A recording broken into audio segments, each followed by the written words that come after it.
Hi there, I'm Scott Schindledecker and I'm an experimentation specialist at LaunchDarkly.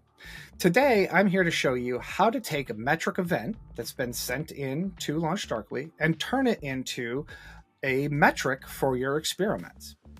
So let's get started. So here in my LaunchDarkly, I have our Event Explorer opened up, where you'll see a list of all of the events that we've received so far in our LaunchDarkly instance in this environment. So I'm going to find the event that I had just recently added in, which is our new demo trial button clicked here.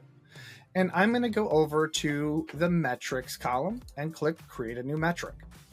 What this will do is this will bring up our metric creation screen, and it's going to pre-fill in the event that we've just received.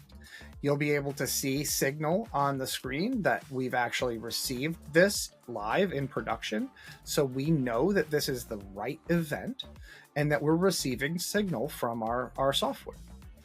If we want to, say, create this metric in a way that is looking at specific attributes of the user, so we only want to count new users as part of our metric, or we only want to count metrics that purchased a specific type or brand, there are filtering options that we have here to allow you to fine-tune your event listening. Once we've got those initial conditions set up, I'm going to leave the filter empty here. So this will be every event that comes in when somebody clicks a new button. I'm going to try to make a new aggregation metric. So I'm going to make a decision here on what type of aggregation I want to bring to the table. I could count the number of times somebody clicks a button. I could look to see only did they click the button or not. So a binary that is just an occurrence, yes or no, they did not. If my metric was something a little bit more complicated, like a latency or a dollar amount, I can also send in a custom value size metric, which is a numeric type.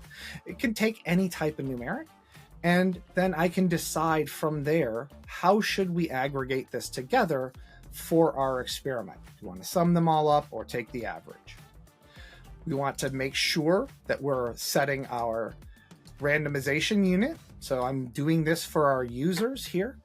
And I always want to increase the amount of people that are clicking on my button here. So I'm going to choose higher is better. For things like latency, you may want to look at a lower is better option. This is configurable based on your decision criteria. Also, one thing to note for numeric metrics, we offer you the ability to configure what to do if somebody does not convert. So this is an option that is not really necessary for binaries or counts, but when somebody's putting in total dollars to your cart, what do you want to do when they don't purchase anything? That's an important part of your calculation. So since this is a button clicked and I just want to understand whether or not customers are trying or clicking on our trial button, I'm going to click occurrence and I'm going to give it a name. Free trial click. And I'm going to create my metric. There we go. I have my metric created and it is ready to go.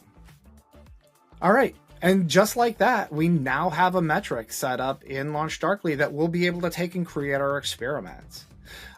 In order to create an experiment, please feel free to jump on to our documentation at launchdarkly.com, or please feel free to reach out to us to help you get started. Thank you.